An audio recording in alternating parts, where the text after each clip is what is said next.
Bom dia, boa noite, Shavua Tov, Gut Moed, Modim Lesimcha, Shabbat Shalom, Mashiach Now. A pergunta hoje, dessa semana, é se o moto contínuo existe. O movimento perpétuo, que continua sempre. A gente está no projeto Likutei Sichot, estamos estudando o volume 22, a Parashá Shemini, a Parashá dessa semana, logo depois de Pesach, e é a primeira Sichá. A conclusão, o ponto final que a gente vai tratar é que quando junta uma bênção com a oração, com um pedido para ter o maior sucesso possível, que é o maior de todos e é para sempre, trazendo resultado aqui embaixo. Isso é o que se deseja para todos nós. Essa bênção e essa oração ao mesmo tempo para o maior sucesso de todos, do mundo inteiro, que seja eterno para sempre, e aí está a relação com o moto contínuo, trazendo resultado aqui embaixo, não é só lá em cima ou de uma forma espiritual. Vamos explicar primeiro, então, por que eu associei com a ideia do moto contínuo, que é a bênção que Aharon traz nessa Parashá, Parashá Shemini. A gente está ainda em Pesach, e está ligado, a gente está entre os dias da primeira redenção, primeira salvação e a redenção final, que será já hoje, se Deus quiser, e está ligado com os últimos dias de Pesach, que vão ter ainda antes dessa Parashá Shemini. Mas a gente já está lendo sobre essa Parashá, também, não só no Shabat. E nada por acaso, tudo está ligado, como a gente vai ver, a relação entre Pesach, a Geulah, a redenção, a Parashá Shemini, a inauguração do Beit HaMikdash e a chegada de Mashiach. Então, a explicação, muito interessante como a ciência está acompanhando cada vez mais a Torá.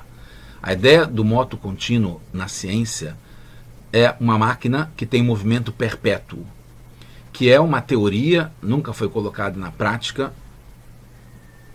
por uma máquina feita pelo homem, né? Óbvio que Deus tem vários sistemas que têm esse moto contínuo, como por exemplo o Sol e a Lua, né? Que não se desgasta, que não deixa de fazer o seu trabalho, o seu serviço, se ajoelhando para Deus todo dia.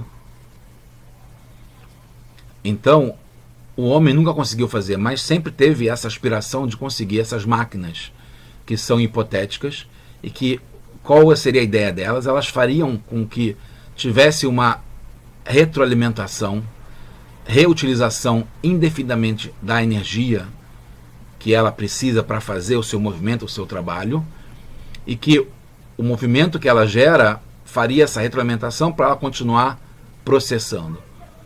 É um consenso científico que são impossíveis de construir essas classes de máquinas, porque elas violariam a primeira ou a segunda lei da termodinâmica, da física, e violaria também a chamada lei áurea da mecânica, segundo a qual o trabalho aplicado é igual ao maior ou maior que o trabalho realizado. Então, eu tenho um trabalho original, que eu tenho a origem, a potência, a fonte que vai gerar um movimento ou um trabalho ou algum resultado. Essa origem que vai gerar o movimento, esse moto, ele é sempre maior, no mínimo igual ao que foi gerado. Então não tem como o que foi gerado, esse movimento que teve, conseguir ter mais força para retroalimentar e aumentar a potência do que gerou para que ele continue sendo gerado. Então, o que vai acontecer quando você joga uma bola, ela vai andando até que ela para. Você aciona um carro, se não tiver combustível gerando nova energia, ele para, porque o combustível vai se queimando. O inicial para dar partida no carro, depois com o tempo vai diminuindo a potência para aumentar o movimento até que o movimento ele para. Se não tem uma força alimentando e fazendo com que continue. Então, o moto contínuo é uma ilusão, é uma utopia, é uma teoria, mas que não tem como se realizar por essas leis da termodinâmica como é convencional na física e na ciência. Por exemplo, a primeira lei da termodinâmica diz que se fornece ao exterior mais energia, que é trabalho ou calor, e ela se consome. Então não tem como o que oferece energia, que é maior do que o resultado, não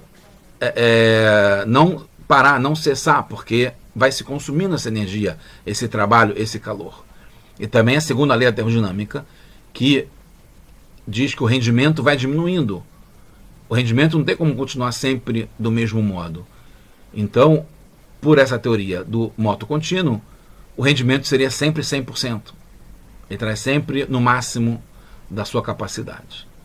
Apesar disso, esse é o ponto que a gente vai juntar também com a Torá, nossa paraxá, essa Sihá do Rebbe, que apesar disso, no atual entendimento das leis da física, por incrível que pareça, a busca de tais dispositivos permanece popular, quer dizer, continua atual, continua se aspirando, se ansiando, se procurando.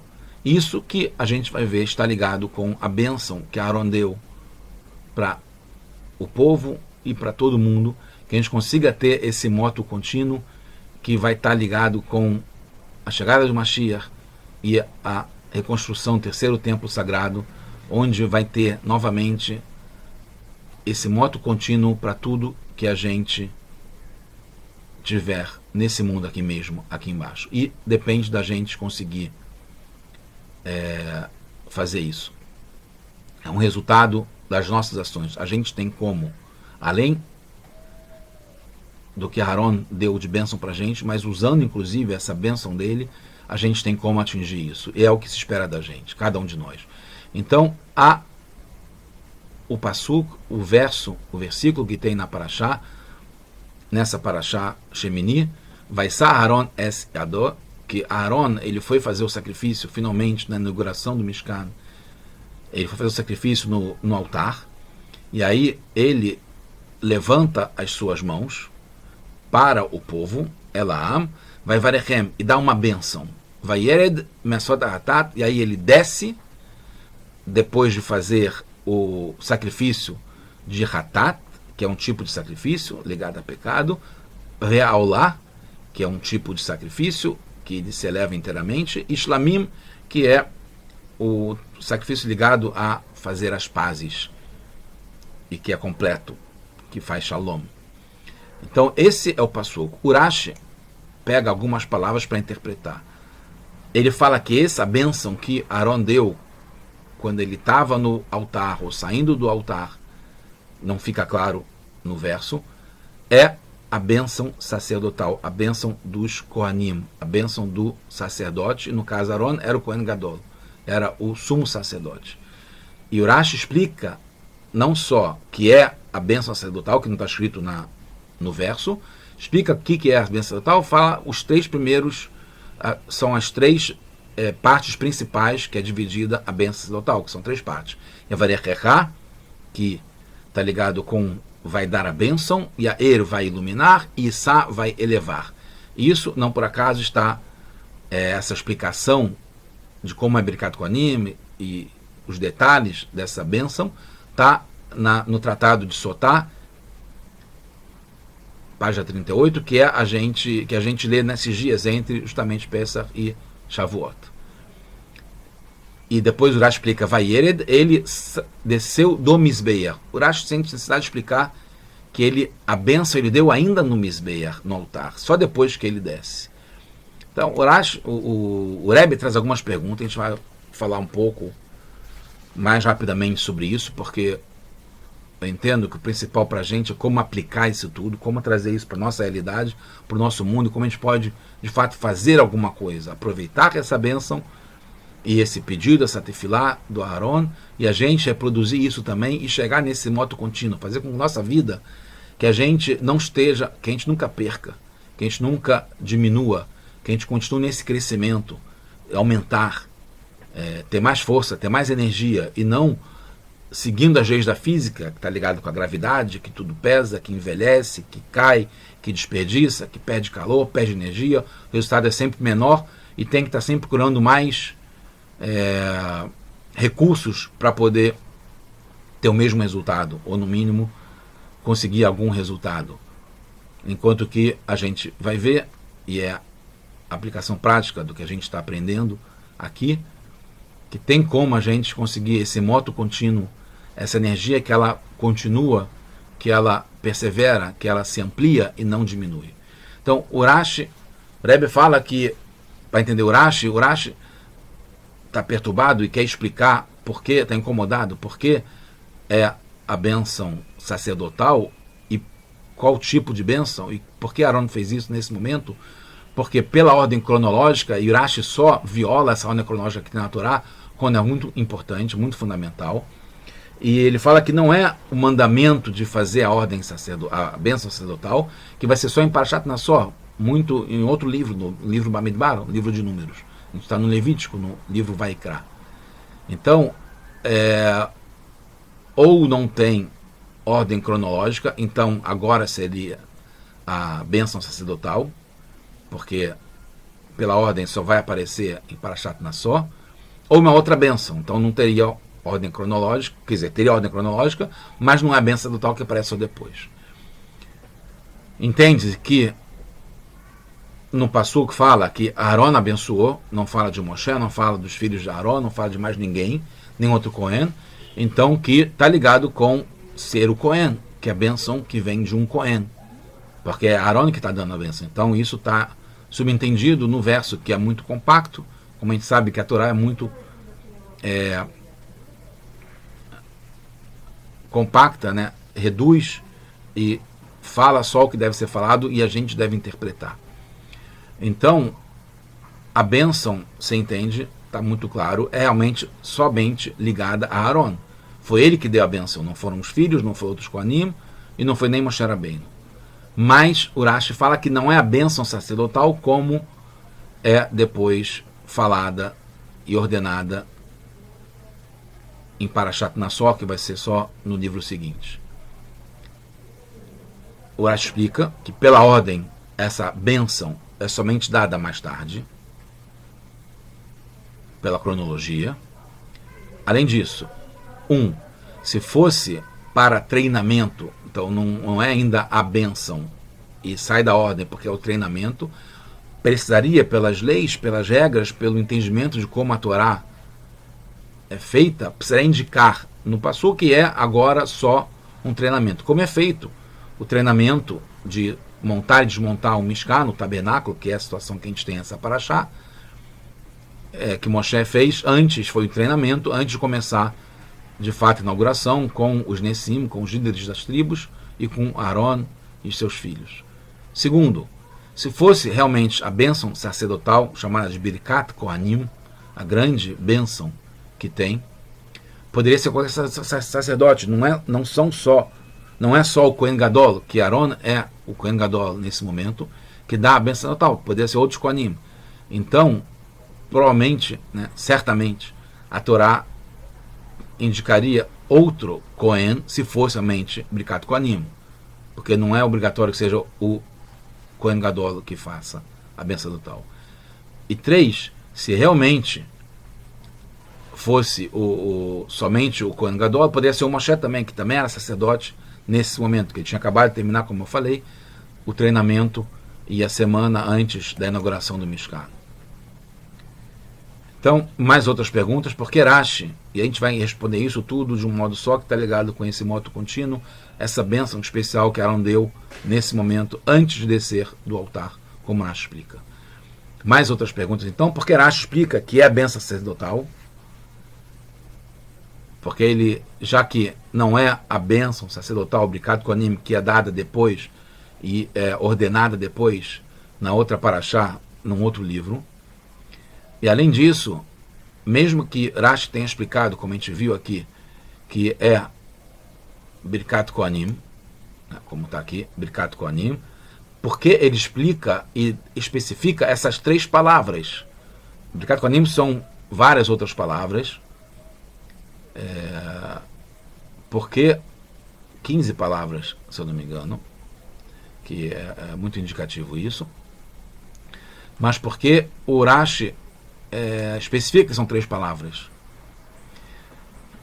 Vamos chegar então já na conclusão. O objetivo do mundo, do Mishkan, que é o tabernáculo, do Beit HaMikdash, que é o templo sagrado, e de Mashiach, que é o que a gente está esperando, se preparando e já estamos prontos para receber ainda hoje, é que Deus more nesse mundo, aqui embaixo, chamada Dirá Lashem Etbarer, a moradia para Hashem, abençoado, aqui embaixo, Batartonim, aqui nesse mundo aqui embaixo. Você pode dizer que Hashem será o nosso vizinho, ou será o proprietário, mas que ele estará junto com a gente na residência, e será um inquilino também, ao mesmo tempo. Ele também vai morar junto com a gente. Então isso tudo está incluído no objetivo da gente aqui para esse mundo. E como que a gente consegue isso? Um dos meios principais, através dos sacrifícios. Que a gente viu desde o começo desse livro, que fala sobre os sacrifícios, que é da gente se entregar para Deus. Entregar a nossa alma animal, os nossos desejos pelas coisas do mundo, a gente santificar, tornar sagrado, tudo ligado a Hashem. Então, através desses sacrifícios, que está sendo inaugurado agora por Aharon, que é o sumo sacerdote, o Kohen Gadol, na inauguração do Mishkan, do tabernáculo, que é o Beit HaMikdash, né? É o precursor do Beit HaMikdash, e também dos santuários, que somos cada um de nós, cada um em um, temos um templo sagrado nosso, que Hashem vai morar dentro da gente. Então, através desse momento ímpar, fundamental, nuclear, seminal, geminal, que vai gerar tudo que vem depois, se os sacrifícios são bem recebidos por Hashem, é sinal que funcionou. A gente conseguiu atingir o objetivo, que é trazer Deus para esse mundo, porque um dos sinais, uns meios que a gente vai trazer Hashem aqui para morar, ser nosso vizinho, nosso proprietário, nosso inquilino, nosso senhor aqui embaixo nesse mundo, é que os sacrifícios que a gente entrega, eleva de nós mesmos, são aceitos. Então, quando Aaron performa, desempenha, ativa, realiza, executa, pela primeira vez na história, esse sacrifício para Deus, ele tem a vontade, a iniciativa, a inspiração, a iluminação, a bênção de abençoar o povo para que a gente tenha sucesso para sempre. Essa é a bênção da Aaron. Ela vem justamente depois do sacrifício, como Rashi especifica, para que tenha sucesso em nome de todos, para sempre. Ele sente necessidade de dar essa bênção, mas ele também quer que seja um pedido, porque não é obrigatório para Hashem que ele aceite os sacrifícios e que ele aceite morar com a gente aqui. Então, Aaron se inspira, ele dá essa bênção, e isso é a bênção, por isso que ele usa a bênção dos Kohanim, que será dada, ordenada depois só em Parashat Nassau. Não é agora esse momento, então não foge da ordem cronológica. A ordem cronológica está certa. Nesse momento que Aaron ofereceu o sacrifício, ele pede, e qual é o turbo, a potência máxima, a bomba nuclear que ele pode usar para conseguir que tenha sucesso para sempre, e naquele momento que é o primeiro que vai gerar toda a série que vem depois, ele usa essa força, potência da bênção sacerdotal, da Birkat Kohanim, que é justamente essas 6 palavras que a gente vai ver porque que são justamente essas palavras. E é o pedido e é a bênção ao mesmo tempo, as duas coisas juntas, por isso que está catalisado, está potencializado, está acelerado, que a Shekhinah, a presença divina, justamente a Hashem morando aqui nesse mundo, aconteça na prática. Então, as 3 palavras estão ligadas com várias coisas, que são 3, mas em particular ligado ao sacrifício, esses 3 tipos de sacrifício que o Rashi explica, que na verdade está no Passuco, né? Ele depois de ter feito, o hatat é um tipo de sacrifício, olá, o segundo tipo de sacrifício, shamim, que é o terceiro tipo de sacrifício. Cada um desses sacrifícios estão ligados a uma das 3 brachot que tem no Birkat Kohanim. Yevarechecha, Yair e Issa. Explicando em poucas palavras, em português fácil de entender, são 3 momentos. O Korban Hatat, que é de um pecado, é a limpeza, limpar. Teve um erro, teve um pecado, que está ligado com o bezerro de ouro, que é o principal motivo para Aaron estar fazendo esse sacrifício nesse momento, agora. A inauguração do templo, do Mishkan, do tabernáculo, do santuário, no deserto, justamente para, assim que possível, limpar o erro. Foi o único modo que teve, e é nesse momento justamente que vai se limpar o erro e voltar à purificação do mundo como era antes, que foi conseguido com Moshe Rabbeinu, que é o 7º, trouxe de volta a presença divina aqui para esse mundo, a Shekhinah, como a gente falou aqui nesse mundo. Isso sumiu, saiu, se ocultou, se elevou no sentido de deixar de estar aqui nesse mundo com o pecado do bezerro de ouro. Então, esse primeiro hatat, que está ligado com a primeira brachá, bênção,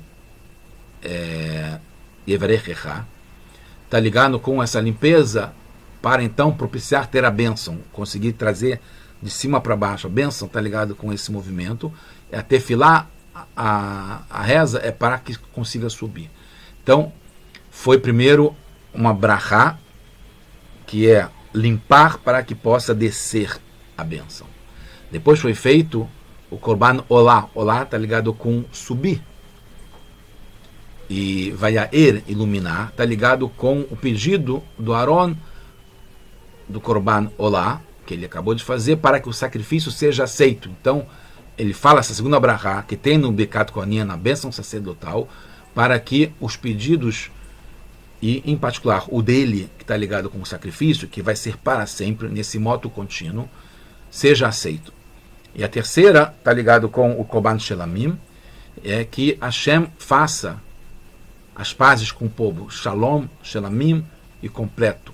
Né? E essa brachá Vaissá, que completou e conseguiu fazer com que se eleve. Isso primeiro depois de limpar a casa, depois de construir o certo, de fazer o bem, que é fazer o sacrifício, e do Olá, e Shelamim, que completa, que está todo mundo bem. O sacerdote, o Cohen, Hashem e o agente que oferece esse sacrifício. Então quer dizer que Aaron não saiu do altar, mas que antes ele estava lá. Por isso é que Rashi explica Vayered, que ele desceu do altar, quer dizer que a bênção foi dada enquanto ele estava no altar, depois de ter feito o sacrifício, porque estava ligado com o pedido para ter sucesso daquilo que ele tinha feito. Não foi antes de fazer, mas foi antes de descer, porque está ligado intrinsecamente, implicitamente e inequivocamente com o sacrifício, porque é para isso que ele estava pedindo. Então, a bênção também está relacionada à emoção do momento, por isso que foi ainda no altar, assim que ele acabou de fazer. Então, essa inspiração que isso é uma receita de como a gente consegue esse moto contínuo. É aproveitar o momento que a gente está inspirado. É um momento, por isso que a gente, por exemplo, a gente estuda a Torá logo depois de a gente terminar a tefilá, porque a gente está inspirado na relação com Hashem, a gente está puro, conectado. Então, aproveitar o máximo do Wi-Fi, o momento que a gente está conectado, que a gente está com um bom sinal, para poder conseguir trazer a bênção aqui para baixo. Então, ele já tinha terminado, mas ele estava ainda na emoção do momento. Não é para dizer a sequência, né, na cronologia, mas tem uma mensagem profunda aqui, que é o momento em que ele pede essa bênção e dá essa bênção ao mesmo tempo. Porque enquanto não terminar o objetivo, não se deve largar o posto. Não deve ir embora. E isso está ligado com o trabalho do Rebbe, o trabalho nosso, da gente estar firme e forte. Enquanto a gente não conseguir entregar o trabalho final, que é trazer a redenção, essa paz para o mundo inteiro, a gente não larga o nosso trabalho. A gente não descansa, a gente não tem férias, a gente não para, a gente não deixa para lá. Tem que ficar em cima do lance o tempo todo. Enquanto não tiver, como se diz, nas competições, enquanto não é apitado, enquanto não tem um apito final, o jogo não está terminado. E não teve apito final. O apito final, quando chega a Mashiach, a gente percebe isso para o mundo inteiro. Então o Aaron, enquanto ele estava lá, no tatame, no ringue, no campo, né, da disputa, no estádio, no altar, que é o principal, desculpa comparar com todos os outros que são menos, não tem comparação com o altar. Enquanto ele está no altar, está ligado com o altar, de estar no ponto alto, ele, enquanto não trouxe a Shekhinah, não trouxe a presença divina aqui para mostrar que consumiu o sacrifício, que foi aceito o pedido do povo e que está tudo limpo e que teve pazes com Hashem, ele não larga. Então ele vai usar a rodada de fogo que ele tem, que é essa bênção sacerdotal que ele já sabia, porque é o Aaron Cohen, e ele traz isso porque ele quer o objetivo. Então ele usa todas as armas que tem. É o que a gente vai fazer agora, que foi enfatizado pelo Rebbe anterior, em nosso Rebbe, no Mamar Bet Legani. O Rebbe repetiu todos os anos, continua repetindo, que a gente tem que conseguir o objetivo, correr para o abraço e já está na reta de chegada, na reta final de trazer o Mashiach. Então o motivo não é a causa, mas pode vir depois, a bênção. Então a bênção é um pedido para que tenha a bênção e a bênção para que tenha a bênção. A simples ação que o Aaron teve lá e que vale para sempre. A gente tem como fazer isso no nosso dia a dia. Cada coisa que fazemos tem esse poder. Isso que o Aaron fez foi o moto contínuo, vale até hoje. Saber que temos até hoje essa luz que ilumina a escuridão, o ar que dá fôlego que Aaron deu para a gente, essa bênção que abençoa.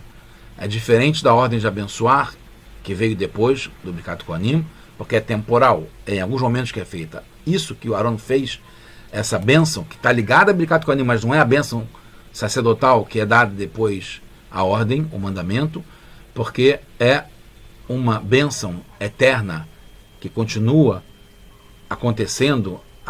Aaron trouxe para o mundo essa luz, esse ar, essa bênção, para que a gente continue fazendo tudo e tendo sucesso.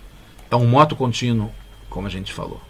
Então que a gente possa, já como o Rebbe conclui na Sirá, nas suas palavras, que essa força que dá a bênção, que é Arão, o sumo sacerdote, o Kohen Gadol, ele dá essa bênção e tem essa força contínua, sempre, tamid, que é essa ideia do moto contínuo.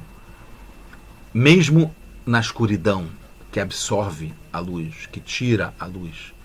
Essa luz, essa força continua, mesmo na escuridão da noite, como é chamado o nosso exílio. Mesmo fora de Eretz Israel, mesmo fora de Israel, que lá a gente não faz ainda a bênção sacerdotal todos os dias, como a gente faz em Eretz Israel. E essa bênção nos dá a força para a gente continuar se fortificando e superando a escuridão da Galut, o Rosher, a Galut, até que a gente vai trazer de volta, de uma forma revelada, a Shekhinah, a presença divina, Deus, como está escrito em relação ao Mishkan, Veshahanti Betoham, que Deus vai morar dentro de cada um e uma, cada um de nós, e será já com Beit HaMikdash HaShlishi, o terceiro Beit HaMikdash, Sheibane B'mehera V'amenu Mamash, que seja construído em breve, de verdade, já, now. Tudo de uma para todos nós. Agut Moed, Agut Shabbos, um Shabbat Shalom, Mashiach now para todos nós. Amém.